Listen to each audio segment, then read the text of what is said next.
Welcome, everybody. I have with me, to my left or right, I'm never too sure, the apostate prophet. That's not what his mum calls him, but that's what we're going to call him for while we're speaking to him. Unless he decides unexpectedly to convert to Christianity, then we'll just call him prophet, I guess, for the meantime. So I'm going to not waffle, allegedly, and I'm going to just say welcome. Thanks for coming to speak to us. And we're just going to have a little free flow, I think, which is, yeah. Thank you so much for inviting me. I appreciate it very much. I'm happy, glad to be here. I would still like to keep my apostate prophet name, though, no matter what happens. Sure. That's okay. It can be forgiven. Let's put it like that. So Okay, it's all good in the hood, as it were. Right. So firstly, I guess I have got some questions noted down, but that'll go out of the window pretty soon. I guess, yeah, the first thing I ever wondered when I saw your videos quite a while ago was I wondered whether Christian polemics had helped you to see the truth about Islam in any shape or form. well, interesting question. I didn't expect that for the beginning at all. I do serious sometimes. Well, let's say it didn't play a major role at first when I was questioning Islam, and when I'm sorry, I'm trying to correct my thinking. When I was leaving Islam, but there was a time when I was on the verge of leaving Islam, and also after I had already left Islam, that I was reading biblical records, or biblical perspectives of certain things that are mentioned in the Quran, like, for example, the story of Abraham and Ishmael versus Abraham and Isaac, and the contrast, these inconsistencies, these completely unnecessary inconsistencies between the Quran and the Bible, and how the Quran takes certain stories from the Bible, and how Christian scholars or apologists in criticism of Islam point out that the Quran makes some inaccurate claims, or that it redefines what prophets are and turns certain figures in the Bible into prophets, like Lot, for example. Things like that had a certain influence on me. After I left Islam, I discovered some Christian apologists, some Christian people who I thought were doing a very great job, because what I saw is that there was a great lack of proper criticism of Islam out there among atheist circles. It was like, you should talk about Christianity, you shouldn't talk about Islam. Islam is a sensitive topic, and most people don't really know much about Islam anyway. And it was up to the Christians, like David Wood, for example, to do proper, comprehensive, accurate criticism of Islam. And I always valued that, which is, I guess, why I kind of also found myself closer to these circles after I started publicly speaking against Islam. I think so many things just popped up in my mind. I think it's a soft form of prejudice for sure, some sort of liberal perversion of tolerance that people are loath. I don't actually think it's the genocide that's going on, or the persecution, or the blasphemy laws in Pakistan. I don't think it's that. I think it's a false sense of prejudice, of saying these people are far too fragile to be able to take criticism. You can see how it upsets them, and let's just tiptoe around that. And obviously Islam doesn't have the kind of colonial guilt, I don't know, the sort of missionary history that Christianity does. And I noticed that Christian apologists, quite rightly, there's little to no point in pointing out contradictions within the Quran. Sometimes they're in the same sentence. Like it feels somewhat like marking a 6-year-old's homework, and then you're like, oh, shall I just leave it there? Like, it's a good effort. But when it directly contradicts the Bible that Allah's supposed to have revealed, it implies a poor memory at the most charitable. Like, he's forgotten that he said, don't lie. and like he's now changed his mind. And there's this assertion, like from Muslims, that the Christians and the Jews corrupted their scripture and changed their scripture, and then you would assume, well, okay, if there are some contradictions, if there are some differences between the Bible and the Quran, then they are probably differences caused by corruptions based on a certain agenda that Christians or Jews had. But then you look at the contradictions, and there are so many things that are completely different, completely contradictory for no reason at all. I think the reason sometimes Muhammad got caught out, sometimes he had a poor memory, sometimes I think he'd heard the stories and just wanted more of a starring role kind of thing. And I think he possibly, I don't really know his psychology, I mean, I can kind of make an educated guess, but I think he wanted to be impressive in as much as these guys have been going around for the last 1,000 years believing this old nonsense. And yet, like with the, you know, Jibril's just told me, it's like, I've got the real story. But it's a fine line, because Allah is obviously claiming to be that guy.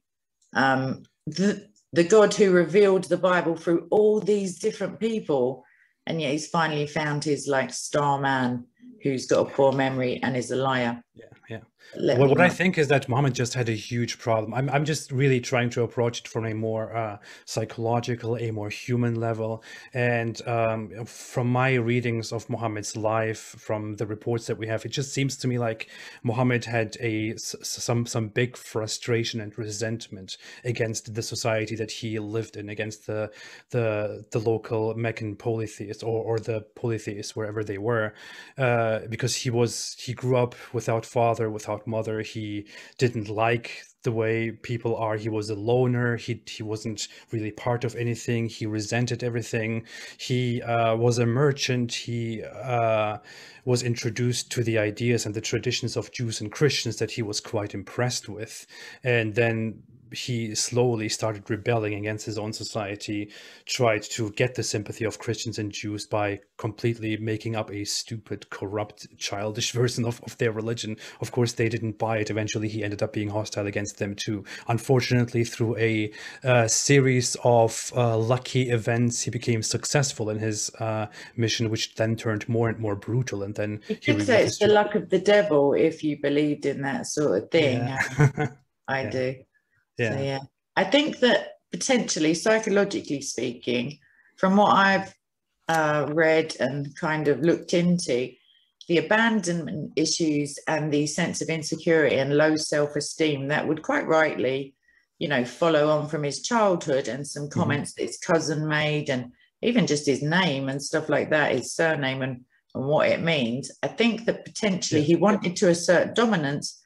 And just as the Roman Empire found out, monotheists are much easier to corral into having one goal that can be extra scriptural, you know, like political goals. If everybody's off worshipping a different idol, it's very difficult to get them even to all have a Friday afternoon off at the same time, because it could well be their piece of clay, you know, doesn't like Fridays or whatever it is. Yeah, absolutely. Yeah. Absolutely. I was just. But other than that, he's a charmer. Other than that, I mean, what is there not to like? What were you thinking leaving? What came over you? But it is funny. I mean, there is this thing that you are brought up with when you grow up as a Muslim. There's this sentiment, this whole idea, and you are indoctrinated with that from a very early age. I remember, but like my first memories of Muhammad were some books next to my bed that we were supposed to, you know, that my parents would read to me when I was very little, and those books were basically titled "My Beloved Prophet," and so that's my first memory. And you know, in my memory, in our heads, it is just this very nice, this very righteous, wonderful prophet who did all these beautiful things, who was for justice, who loved us all, and all that stuff, who loved his own people. But then it just turns out that this is simply something that is not really at the core, at the foundation of Islam, because when when you look into the Quran, you see that the Quran doesn't really have such a whole love relationship with you. It has a do this or else relationship with the people who believe in it. Muhammad wasn't really that caring. He easily did extremely atrocious things. He was horrible with women, while also apparently, on the surface, doing some good things for them, but then really abusing them. On the surface, he was for the rights of slaves, but then he created a much bigger slavery, a much more atrocious slavery built on religious segregation and religious persecution. And his whole life, his whole time of prophethood was full of war, pillaging, massacre. And you just see, when you really look into the sources, when you are confronted with the real Muhammad that you read from the sources itself, he is so much different from the Muhammad that you are introduced to as a child. And when you find this out over time, it's just, I don't know, it's just hard to. Yeah, I'm just trying to put myself in that position. I didn't have my beloved prophet. I had Mrs. Nibble. That was a bunny family. I think that was probably Wind in the Willows, C.S. Lewis. If I'd have found out that Mrs. Nibble on the side was a mass murdering, like, narcissistic, somewhat pervert, I think I would quite rightly still be in counselling even now, because she just doesn't look the type, the little bunny ears and the. Yeah, but the thing is also that the writers of those like child-focused books on Muhammad are absolutely deceiving, because they themselves, if they're any kind of adult Muslim who's ever been into a mosque or read a newspaper, know that even though there'll be a justification along if you wait long enough, because he was always being attacked. For such a nice guy, I don't know why he was always on the defensive, even before anyone had even spoke to him. It's like he had a problem, really. But yeah, okay, so moving hopefully away a little bit from Muhammad, because actually now when I speak to Jay Smith and Robert Spencer, apparently like I'm in a minority of us three, because I'm still unsure. That's what I wanted to ask you, actually. My reservation for his actual existence, or my reservation against him not having existed, is just what an absolute cad, I'm going to go with cad he was. Like, he wasn't a better example even than the Islamic Isa. I can't work out the PR stunt behind it. If there is no dude, why make up such a terrible dude? Well, there are some things. I mean, there are some certain arguments for the idea that Muhammad never really existed and that he was made up. For example, there are some great discrepancies between when the earliest manuscripts of the Quran are, and it is alleged that they date to a time that is older than the time of Muhammad himself. And we don't actually have any historical records of Muhammad. We only have records of him being mentioned after his time outside of Islamic circles. And it could be that it is just a giant myth that was created, that was established by these first rulers of the Islamic Empire, by the caliphs. But then again, it just doesn't make sense to me. It is hardly believable to me, because these people were tribes. They were severely spread out, distributed tribes that were unable to come together. They had nothing in common. But suddenly, over a short period of time, a religion was gathered under whose banner these tribes were all unified. And they then started fighting outward. They started invading the world. This is something that is very hard to do. I mean, it's hard for these caliphs, for Umar or whoever it is, to invent a figure named Muhammad and then to unite these people. It seems much more plausible that this guy existed and started this unification during his time, and then went out for conquest. It's and we also have this event of the apostasy wars, the Ridda wars, which supposedly happened after Muhammad died. The idea It is told that after Muhammad died, many people in Arabia started rebelling against Islam or declaring themselves independent of Islam. Some declared themselves new prophets after Muhammad, and you could say that was actually just a campaign from the caliphs to try and unify everybody by force. But what it looks like clearly is that they already had something in common before they rebelled against that, or uh, they became offshoots of that after Muhammad's death, and then they were forcibly unified afterwards. And Yeah. as you say, it's like when you read the hadith about Muhammad, there's just so much in there, which is very terrible PR for him. Some And of it, I mean, just to his existence, I think there's an accepted hadith that said his dad died like way before his mother had any business getting pregnant with a dead guy. Like he was supposedly passed away like more than 9 months before his birth, quite a bit more.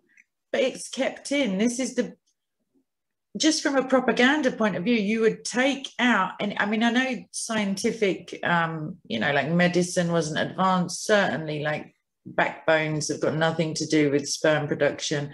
So if you're going to keep that in, you may as well keep in it, because maybe it's miraculous, maybe it's like a virgin birth, but it's kind of like a don't know.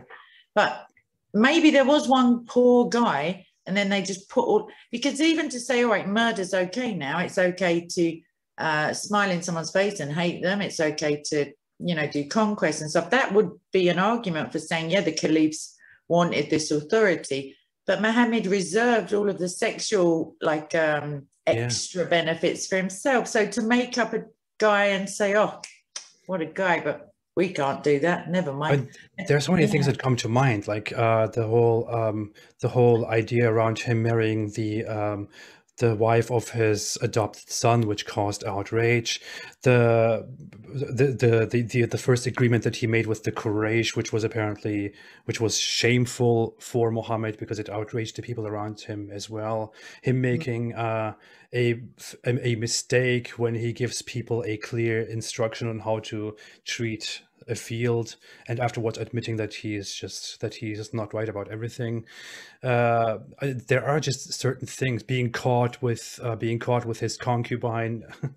There are just so many things where you think, why Happens is to that even? many great Yeah, men, apparently, yeah. from what I read. Why is it even in there? Or him making some very interesting, strange remarks about, I don't know, toilet behavior, all that stuff. It's just there's so much there where you think, where did this all come from? And if this It's character was certainly, made up, yeah, why is he it not points to perfect? neuroses. It points to an individual neuroses that's pretty strong.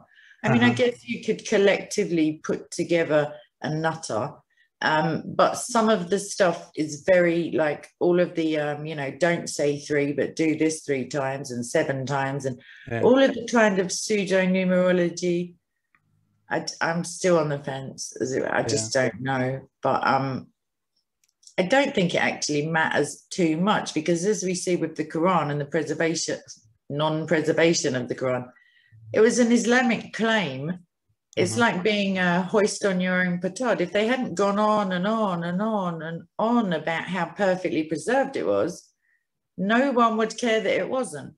Yeah. Like the Bible, all of the textual criticism, as none of it's ever been done in secret. It's all open. There's a footnote guaranteed at the bottom of the page that says, but some copies don't have this couple of words, and sometimes it says this. And I just, yeah.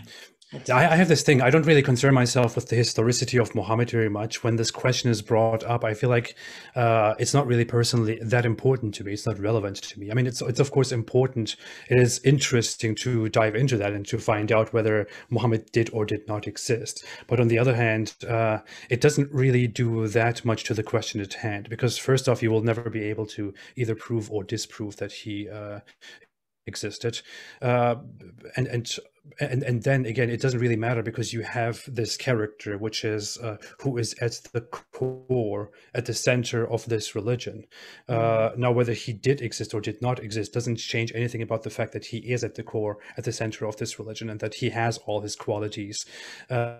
that are very, very questionable and all that. And this religion, Islam, exists. What we have to do is to approach this religion and Do you find it and do you find that? Oh, sorry. No, go ahead.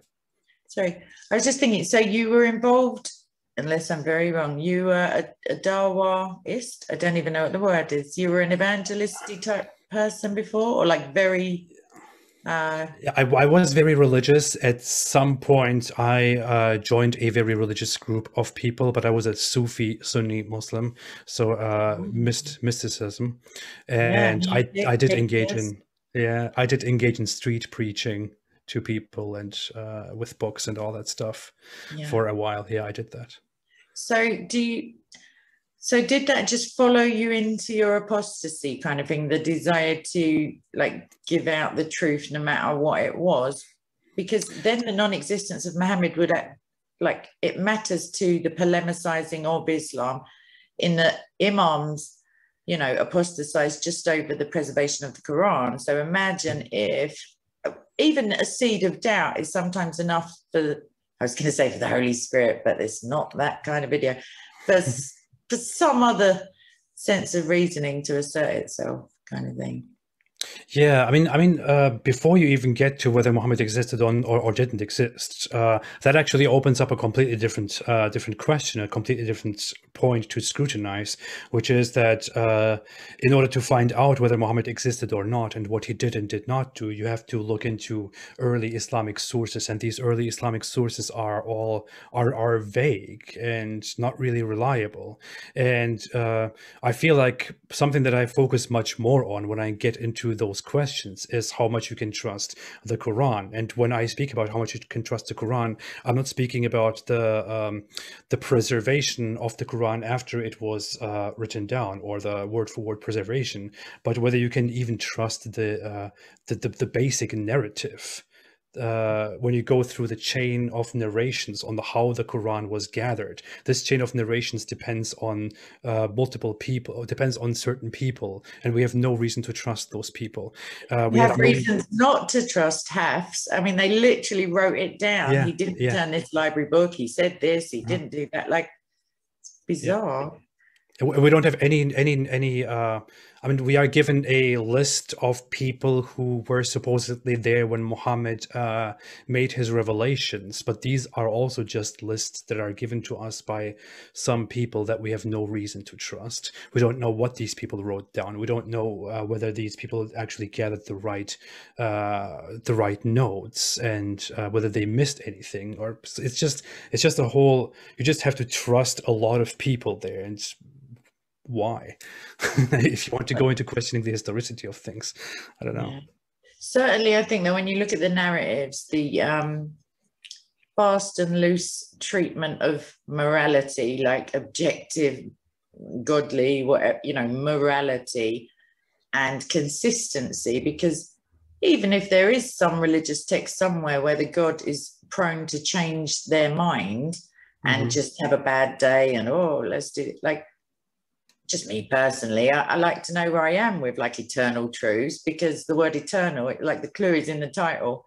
And things that are given out as a decree, the same God shouldn't really go back and sort of abrogate bits and leave things open. And so just from that, why rely on people who are going by a book that said, no, it's all right, you can lie, don't panic, like I've got this.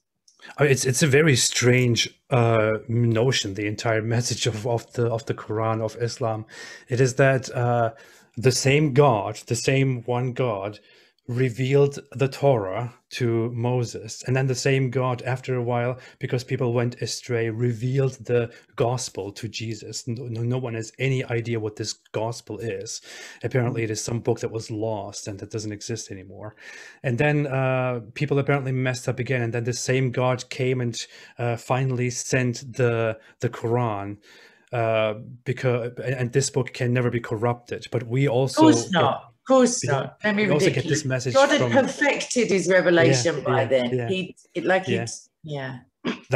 it's like people corrupt his message. He sends a new one. People corrupt his message again. He sends a new one. But then we see that this new book, supposedly new book, is completely fundamentally different from the message of these older books, and it's just a giant mess. I mean, when you are a Muslim, you don't really learn about the difference between these books, because you are taught that the Quran is your book, that the Bible is corrupt. You're not to approach the Bible. The average Muslim never even gets close to knowing anything about the Bible. Which is so bizarre, because Allah literally says, dude, go and ask them people about that book.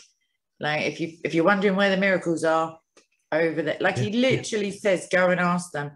So then you're implying that Allah doesn't know all time. He isn't even a decent, like, advice giver.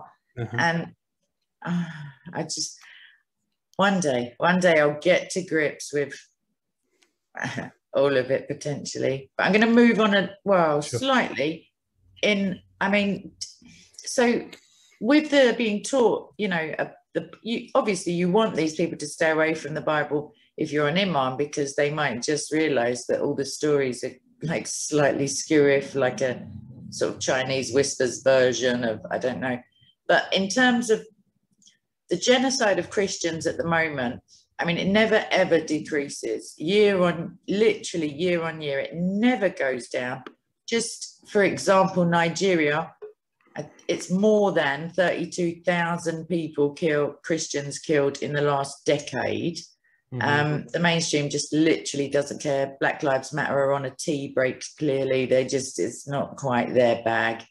How is it that, and I accept it, every single Muslim hasn't got this murderous intent, maybe an acquiescence, maybe a sort of turn away from it and it's not happening. But apart from the Quran verses that are quite explicit as to what to do, how does it, have you any idea from your time in the camp, as it were, how it gets by the censors, how people's elderly grandmothers are like, yeah, you just go off and do that. So I'm like, what is said about Christians that's so, like, I don't get the hatred for someone who's following your God's alleged first edition kind of thing. It is a very I don't know, it's a very deep, dark, complicated thing.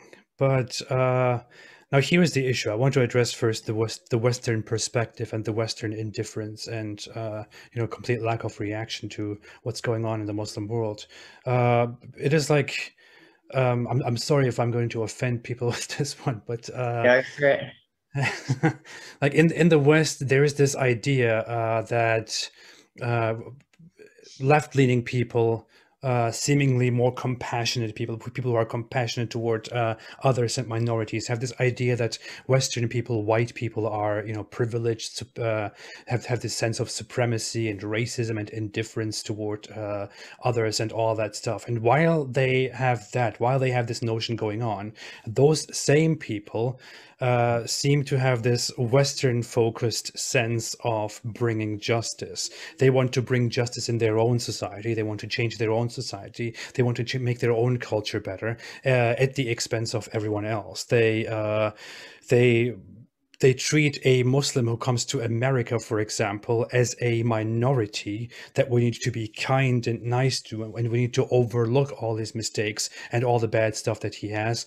But because Western people too often are extremely short-sighted and blind of what is actually going on in other parts of the world.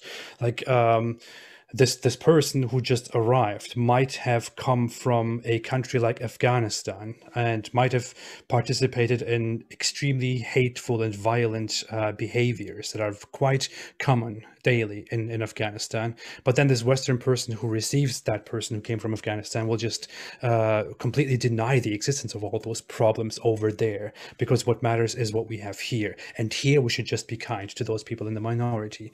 And we should just fix all the racism and all the hate and all the bigotry in America and in England, what it is. And I'll get right on it. I mean, I should be done by this afternoon. I mean, it seems pretty, yeah. Sorry. And people completely fail to see what's actually going on in the Muslim world. Of course, add to that the fact that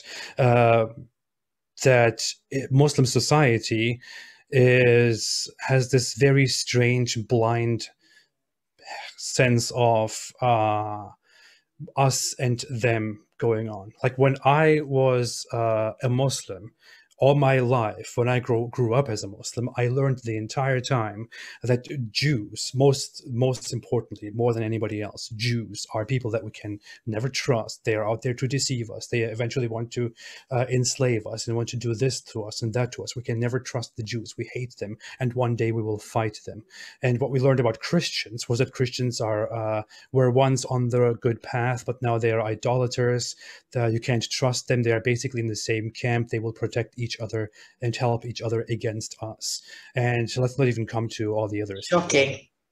Non-Christians, these people who love each other and don't like being attacked. Yeah. I mean, it's disgusting. What's funny is that I learned all that stuff while I was living in Germany with my family in a predominantly Christian culture, and it is strange. And when you have this way of thinking, when you ask the average Muslim will tell you that it is wrong to kill, that it is wrong to discriminate, it is wrong to treat minorities and to treat others, in a bad way. But on the other hand, you are constantly indoctrinated with these ideas and with this hate that comes directly from the religion, because the Quran itself says, and there is a well-known phrase in Muslim society, which is that Muslims are one nation and disbelievers are one nation, which is basically they are all together against us. It's like the house of war and the house of, I can't remember, gingerbread or whatever it is. Yeah.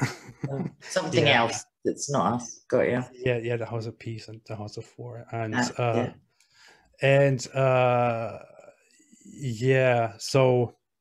So that whole thing is going on. And when then in these Muslim societies and Muslim countries, certain organizations and certain groups form militarist organizations that actually take aggressive action against the minorities within the country, and then justify those actions as saying things like they are idolaters, they are immoral, they want to divide us from our values.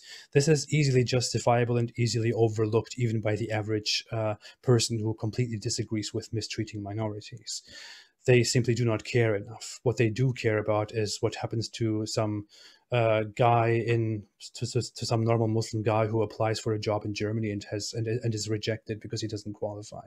That is problematic, not the massacre of Christians in Pakistan, for example. Do you find then that the us and them, because that's like a recognized psychologically healthy, like that's a prerequisite for being a balanced person, that you have in-group preferences, that you're more likely to be supportive of your family as opposed to a complete stranger, potentially with a knife. I'm only joking. Like, that's a thing that everybody, like mothers are more prone to side with mothers. Like I have personal experience when I was a kid. It's just a thing. But when it gets, so my question is, for example, Sufis who are clearly Kafirs, like in the Sunni perspective, and is it still an us and them thing, in as much as if the persecution and the murders are being done solely in this instance by, for example, Shia Muslims, would Sunnis and Ahmadiyya and Sufis still have that loyalty to not criticize them in the face of a bigger them, if that makes sense? Well, there is one thing. Sufis are generally considered part of the Sunni community, but among traditionalists, among the Salafis and Wahhabis, they are generally considered heretics. But nevertheless, you will see that even these popular traditionalist Muslim apologists will still refer to Sufis as brothers, for example, as fellow Muslims. They will have a problem with Shia Muslims. Shia are often considered non-Muslim heretics. And people generally, in popular culture, people don't really want to talk about Shia Muslims, for example. The issue is they have internal problems, and they will declare each other heretics and disbelievers, but when it comes to public conversations, they are much less likely to call out the Shia Muslims, and are much more likely to either be quiet or stick together, or murder them, or bomb the mosque. Sort of like either or. Got you. There's even a because thing, I don't remember which scholar that was, in some in a significant scholar. I really can't remember who that was, around the times of the Mongol invasions of the Middle East. Uh, he said that even if certain Muslims are astray from the true path, and even if they are the extremists, the Hawari, then we are still supposed to be closer to them than to the disbelievers, because disbelievers are disbelievers. And are Christians disbelievers? I just got to double check, because if they were on the straight path and have gone astray, why wouldn't you give them the courtesy that this Middle East like dude said to do to the straying Muslims?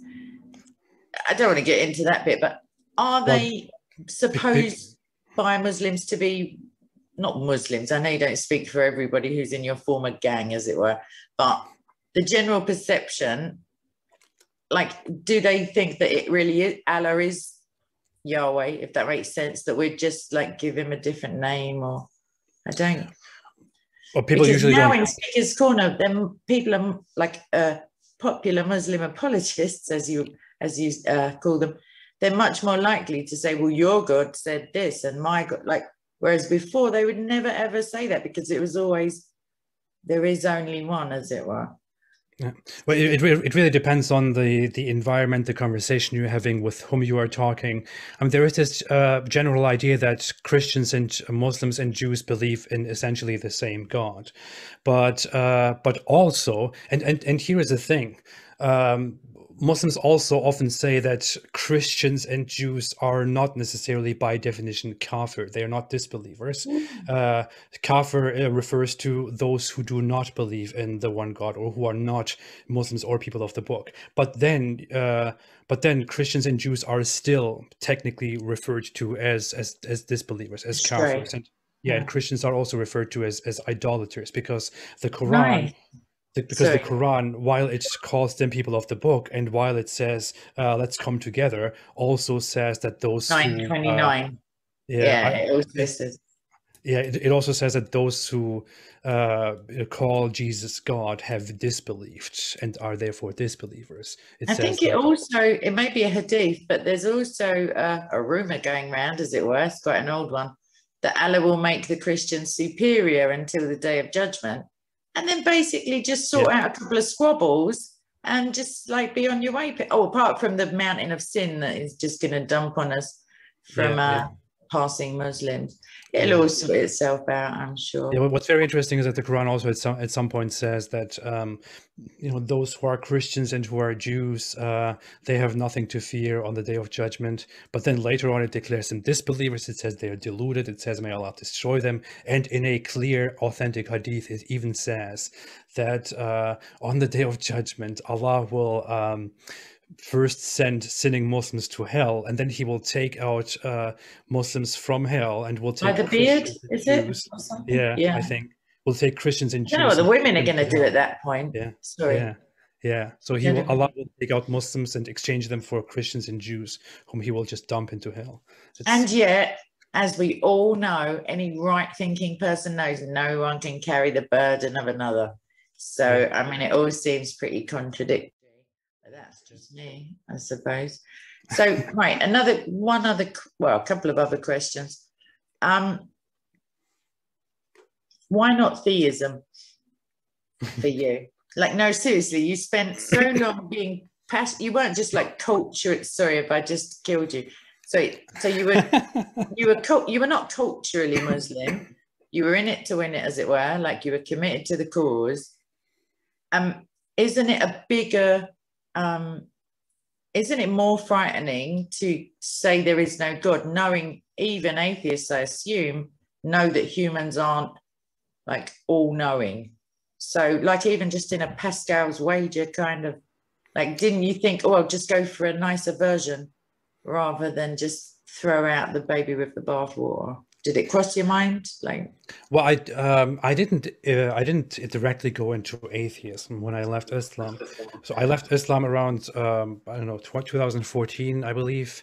And for a while, for a year or so, I still did not deny the existence of a God. I wasn't sure about it. Very I wanted sensible. to think more about it, and I was looking into a lot of things. I was looking into things like near-death experiences, and it even made me question my entire existence. And but after a year or so, I then concluded that I simply cannot believe that there is a God.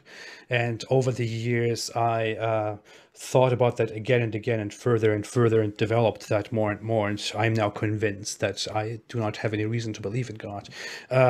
You still word it so interestingly. You're still, the onus is still on your belief. It's quite possible to look at something that exists, literally to look at something that exists and say, I don't believe that. I don't believe that woman's wearing that dress. I can't believe it. I do not believe she's come out of her house looking like whatever it is. Rather than confidently asserting the non-existence of like the king of, like the creator of the, so I would say agnostic prophet, potentially. Like it, I don't know, like your belief is one thing, but do you accept then that there could be, No. and you just don't see it? No, I disagree with agnosticism. I think that agnosticism is I think agnosticism has kind of a lack of decisiveness, a lack of courage, and the lack to admitting that something that you don't believe is certainly not true. I'm very convinced with my atheism, and it has many reasons. For example, the problem of hell, the problem of justice, the fact that there is no reason to believe that there is an afterlife, that none of the arguments Sorry, for why are God you make stating these sense. things as if they're obvious issues with no possible like Well, rectification? I'm stating what I think. Of You're course, very if we really went into it, we could lengthily discuss that. I'm just summarizing that these I'll are stick it reasons in my why. calendar. I'll just check them off as I go along because none Okay. of those are insurmountable. We've had, you know, tens of thousands, like a long time of the greatest thinkers in human history and of today. Certainly, some of them are ardent atheists, definitely. And yet some of them, like agnosticism, I don't think is a get out of jail free or is like an easy out, because it has at least a tiny bit of humility to it to say, well, I couldn't conclusively come to that belief. And I don't know enough as a human being with finite senses I haven't gone and checked every corner of the universe. I can't see into the unseen. I don't, like, I can go with that. I can sort of respect someone's opinion. Do you know what I mean? Like, it's like when you're debating and they say, oh, do you know what? I never thought of that. I'll go away and come back. And you think, oh, that's good. Instead of just like, well, how I think about it is, it's like reincarnation, for example. There are many people in the world, a lot of people in the world. In the West, we don't even realize how many people believe in reincarnation, but a lot of people in the world believe in. A lot of people believe in reincarnation, and I could now say, well, I don't know if reincarnation is true or not, but I don't do that because what it looks like to me is that there is simply no reason at all and no supporting evidence, no proof to believe that that reincarnation is oh, true. that's fighting talk for a For that reason, I know, but for that reason, I will say no. Reincarnation is not true because it is not a question that is unanswered. It is simply a concept that was brought up for no reason, and there is nothing pointing at it. Therefore, I completely deny reincarnation, and I don't think, well, maybe it is crazy, man. You nutter. You're just out there pissing off whoever you think. No, I'm joking. Do you think the same way I approach God? Do you think you're slightly though, like what's the word? Like equating belief with existence? So just because if everybody believes something in error, it doesn't affect its reality one atom of nothing changes. You can have mass delusions, mass hysteria, you can have everybody believing X, Y, Z, doesn't actually argue for or against the reality of the position, if you see what I mean. So just because you, that's why I picked up on you saying you don't believe there's a good reason, because even if you did believe there's a good reason, doesn't mean it's true either. Do you see the distinction? Sure, Like, but it yeah. doesn't concern me. Like I'm supposed to have a position on whether I believe in God or not, or whether God exists or not. And I take my own stance, and I identify the problem for myself. I don't speak for anyone else. I don't judge anyone else. I don't go around saying people shouldn't believe. On the contrary, I completely understand why people want to believe. I respect people's belief in a Why do you supernatural being, in polemicize God, Islam then? because I think Islam is very unique in that it is very hostile, very destructive, very oppressive, completely contrary to human flourishing, which I think is very central to what humans universally want to achieve.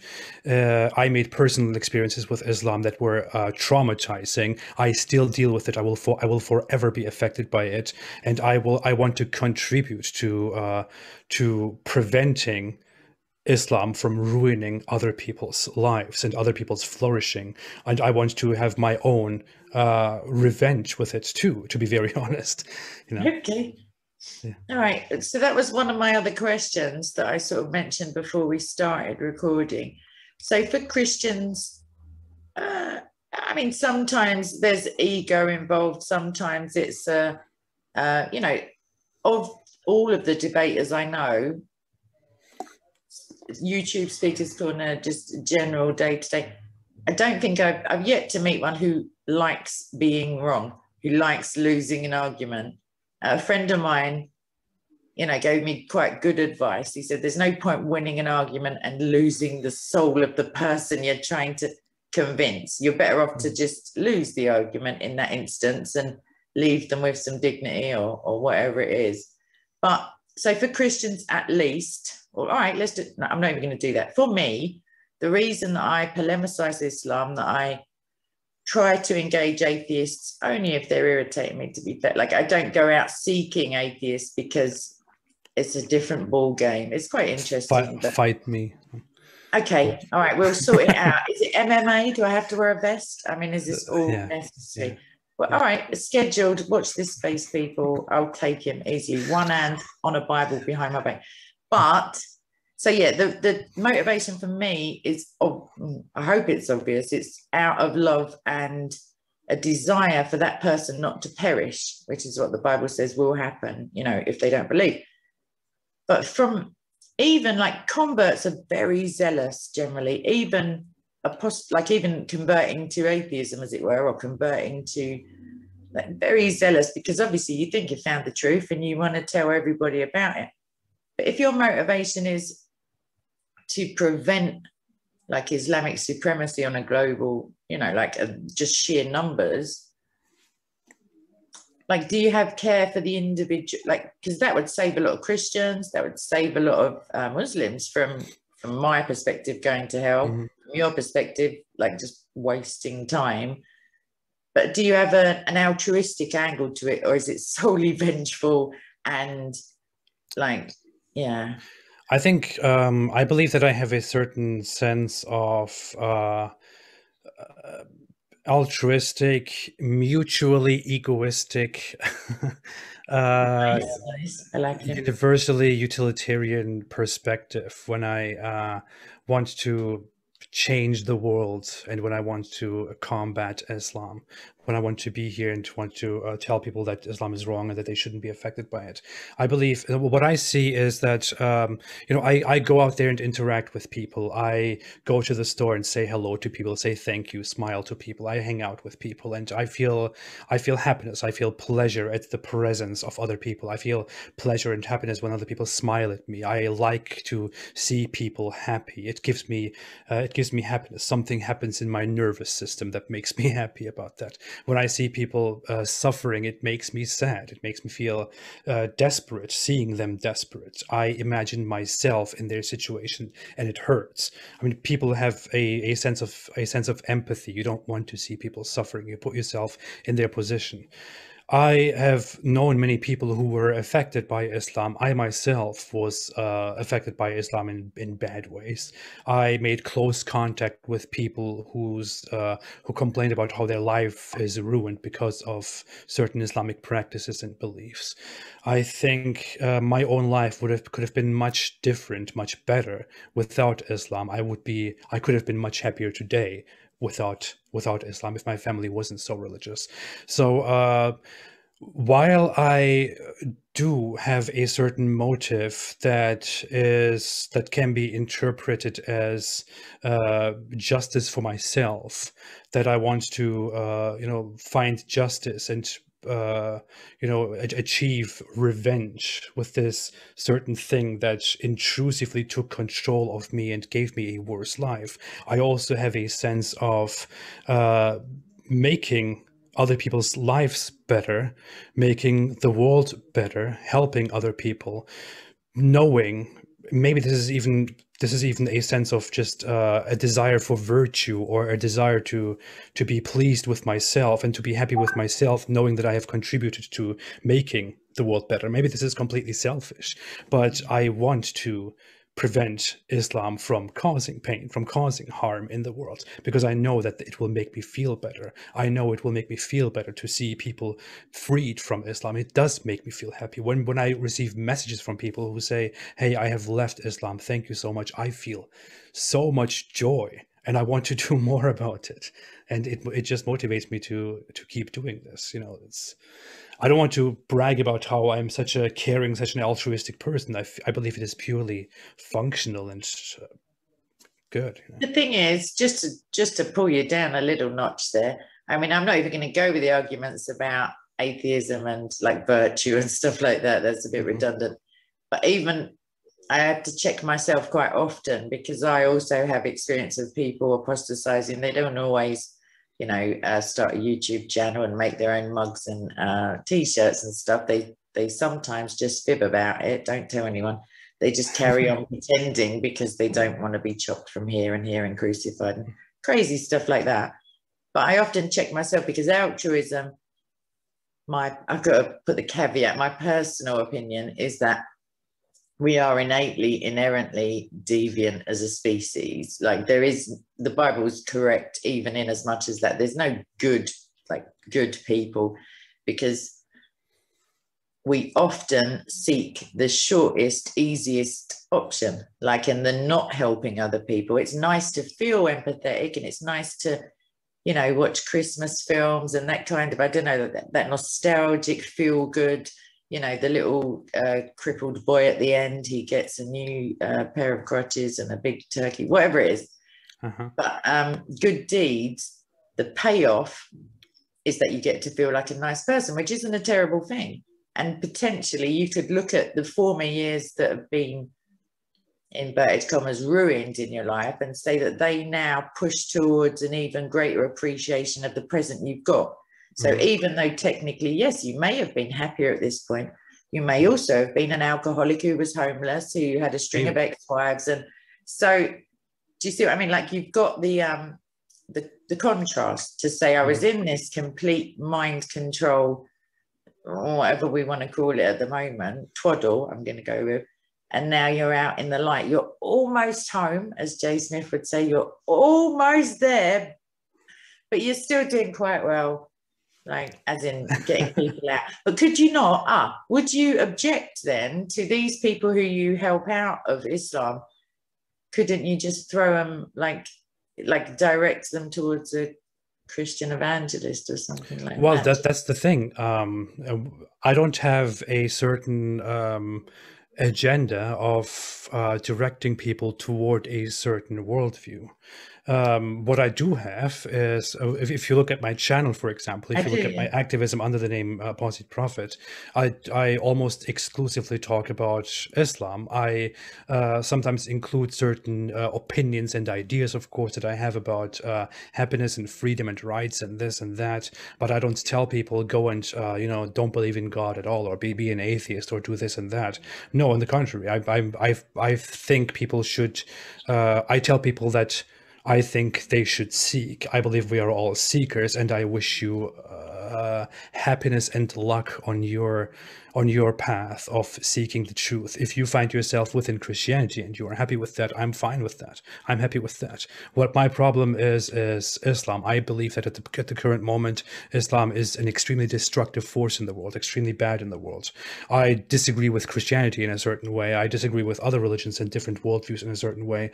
But if people want to leave Islam and become Christians, for example, I have no problem with it. If the same person wants to leave Islam and become an atheist, that is completely equal to me. I don't prefer a person becoming an atheist over a person becoming a Christian. You know, it's the same to me. I only have a simple message. Aside from that, if people want to ask me about my beliefs, Are you only a warner? Is this what you're going to tell me? Are you merely a warner? I'm a destroyer. Oh, okay. I just double checking because I thought that would be ironic. I'm a destroyer. I'm a critic. I consider myself a critic, a harsh and honest critic, I would say. I just say things that people don't want to say. I'm the guy. I consider myself not even that superior. I'm just doing I just like to do the dirty work. I like to go down there and clean up, do the dirty work, make myself dirty. And that's what I do. Do you find that there's an element of, I did a couple of videos recently about the cult dynamics of wokeness. That's another issue altogether. But just the deprogramming and the leaving of the cult, and like just any cult, you pick a cult, any cult as it were. But just there's a thing, is it sunk cost analysis? Like you put so much into it, you've been duped for so long by the time you have your like epiphany, that there's a reticence to leave because you have to admit, oh my gosh, what an idiot. Like I believed a flying donkey and a split moon and so maybe there's, well, not maybe, I know there's definitely something to be said. Obviously, I'd love it if they would just nip over and grab a Bible and check that stuff out. But just sharing your, like being so open about the fact that you were wholeheartedly in and now you're out. But that leads me on to my other observation in that you were, at one point, I assume in your life, you were 100% certain that Islam was the way, for want of a better phrase. Yeah.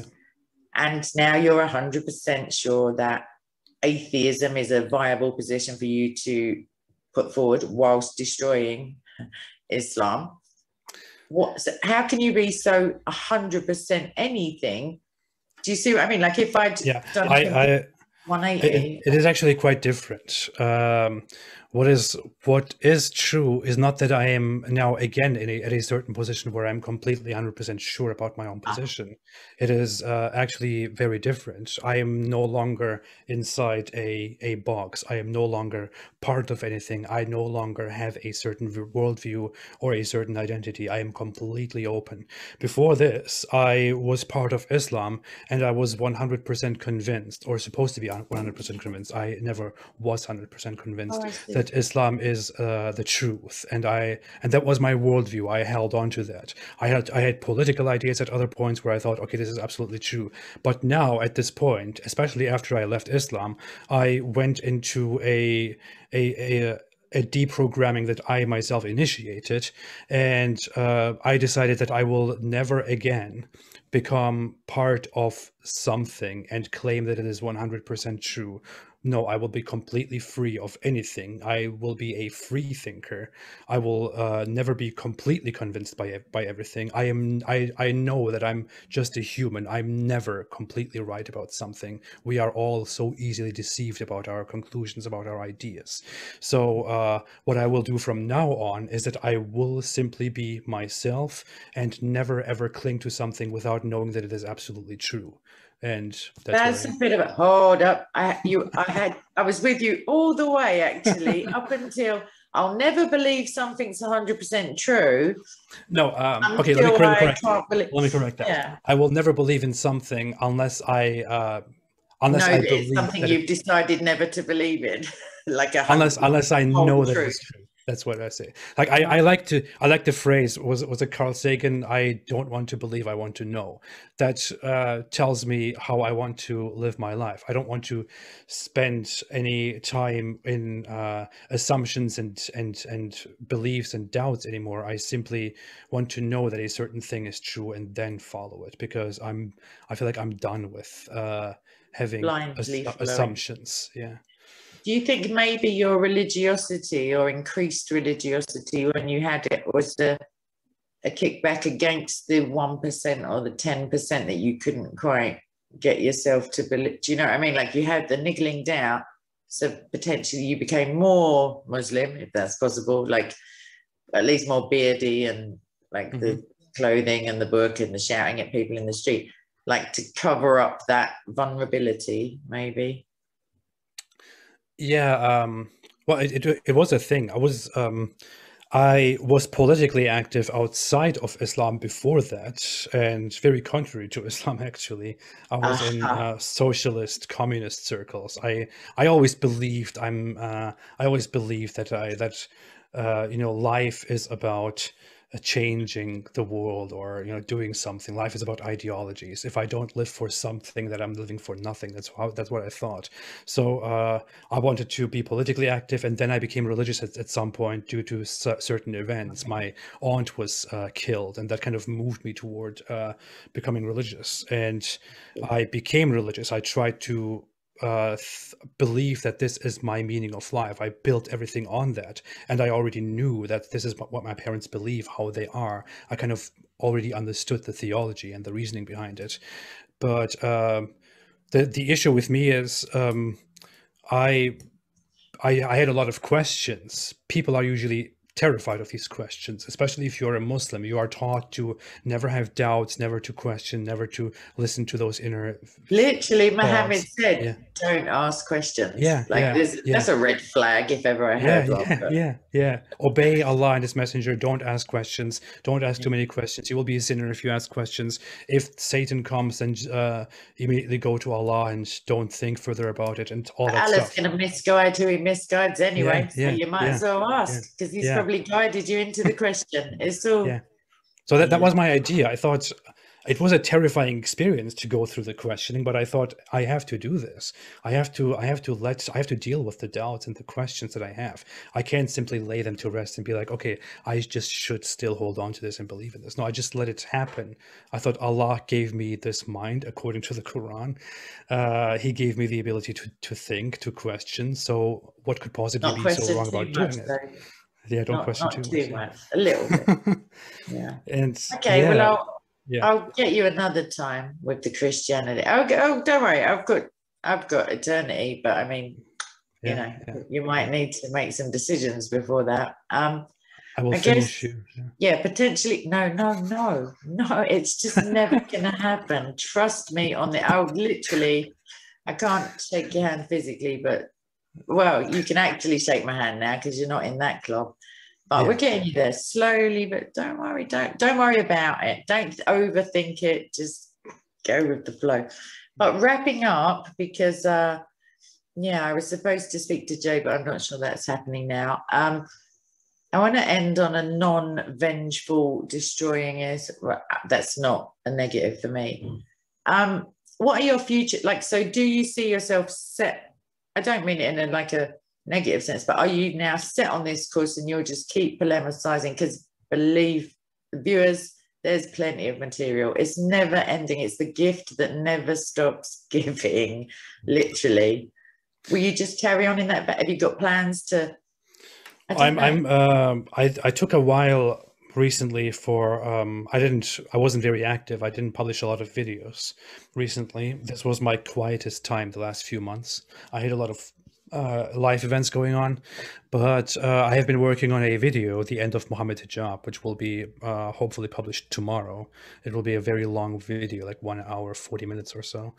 And after that, I want to start again going into criticism. I have a lot of videos planned. I am working on a book that I want to hopefully finish at the end of the year or the beginning of the next year. Cake baking, hiking, dog walking, or Mm. Islam? Islam, yeah. Yeah. Shocker. Okay. Brilliant. Have you And got a working title or any like spoilers? yeah, I don't want to share the name yet, but one of them will be about why Muslims believe in Islam, why they still believe in Islam, and why it's time to stop. The other will be a comprehensive criticism of Islam through, like, from every aspect. I think it's something that has never been done. I have a very good title for the book, and I really want to go through with that. It could be huge. And Definitely. yeah. Well, But aside from that, consider the circle that you already sort of going academically, and like I've got a few additional people. Even consider after you've done that one, do a collective book on all these different perspectives as to why it's all twaddle. That could be a title, but that seems a bit London. Really. It's a good title, yeah. Yeah. Why is But it all aside from that, I'm studying right now. I'm studying psychology, so I'm privately just going further with that. But I'm kind of in the middle of thinking I should switch to studying religious studies. I'm really having this thing right now. I don't know why. I just finished critical reasoning. I'm now going on to metaphysics. I was supposedly doing theology. I just can't quite get around to the, I don't know why I keep diverting like for modules, but I know that Jay Smith has got, I think it's the first ever polemicization of Islam university course available. I'll send you the link afterwards to the info. Yeah. I'm pretty sure that's the first of its kind. I know there's none in Saudi Arabia, let's put it that way. But it's such a broad, theology can encompass so many, like you can go down so many rabbit holes, as it were, that it's all beneficial because it all somehow, if you're passionate, which I can see you are, about polemicizing something, all of these different psychology, definitely, but even like critical reasoning and then, you know, ontological argument, like all of it can just come into play because you'll find that obviously, I often, when I've spoken to Mohammed Hijab or Ali Dawa or any of them down there, I'm reasonably confident that I'm not going to shake them, as it were. I do get them to say stupid things, but I'm not trying to get them to apostatize. I'm just aware of all the people who are watching it at home and sort of praying that those people will hear something that will do, because it only takes one little tiny bump in the road. If you're supremely confident that 100% of your religion is, you know, true, it only takes a tiny amount of work for the whole edifice to come crumbling. So, yeah. I have some very good material coming tomorrow about Mohammed Hijab. So, Has he got a haircut in it yet? Have you got the old footage when he didn't look like Captain Caveman? Like, oh, we free Hanna-Barbera because it's getting too much. But then again, no one can see from a standing vantage point. So. Yeah. The barbers are open for anybody who's watching in Britain. Just you can drop him a line on Twitter or YouTube, or I don't really know what he does because I don't follow him. But yeah, he's got long legs. It would be pointless. He'd get away. But okay, so I'm going to wrap it up on the positive of like just Mickey taking Mohammed Hijab, which is always fun to do. He owes me a debate, by the way, but let's not get technical. Yeah, all right, then I'm going to wrap this up and hopefully speak to you again soon when I've marshaled my best arguments for this potentially one-punch knockout theological debate, or we can have a reasonable debate and like pretend to listen to each other and take on board the points. No listening. You're finished. I'm finished. Am I like? Do you want to call me boy or any? Yeah, I don't know how. Boy. It doesn't work, but yeah. Excellent. I already feel less theologically sound than I I would love to have that discussion. It would be nice. Yeah. Definitely. You can pick it up. We'll pick a topic each, and yeah, because I just slide into like Islamic critique very easily. It's like it's like my sarcasm. It's always there, just waiting. But unfortunately, I mean, it's not a good dinner conversation because I do have a lot, well, not as many, but I do have some Muslim friends who still tolerate me. But yeah, I better work on that actually. It's a fun thing to talk about. Yeah. It is because, you know, sorry, now I am ranting, but I find that with the professions that like cab drivers and where it's overly representative of Muslim people where I live, they never know. The odd one will be really like outraged, but mostly they're like, oh my gosh, really?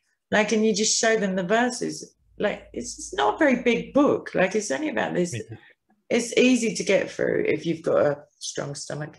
Anyway, on It's hard that, to read. That's the problem. it is. Yeah. It was hard for me, only because like it's pretending to be like the book that I love, and then you find out the sequel is a different director, different actors, like a different writer. The words are all wrong. Yeah, it's not nice. Okay, so I'm going to stop recording. I'm going to learn how to stop recording. And yeah, is there anything lastly that you want to say to people, like subscribe to Apostate Prophet or? Yeah, subscribe to this channel and subscribe to my channel. Thank you for having me so much. I really appreciate being here. Would love to come again. I'm going to be doing sit-ups and press-ups, like mental gymnastics, as soon as we get off the camera. Right, I'm going to press stop. And wait, one more thing. I have to say one more thing. Stay away from Islam. Definitely. And while you're away from Islam, you might just nip into a library. The Bible's a bestseller. So hashtag just saying. Just have a look. And if you have any questions, I mean, you can come with a sense of entitlement and capital letters into my comment section. Heaven knows there are people there who will accommodate you. Or otherwise, just come and ask. I don't bite. Discord link, etc. You know the drill. And just God bless you and lots of love. And I will see you all soon.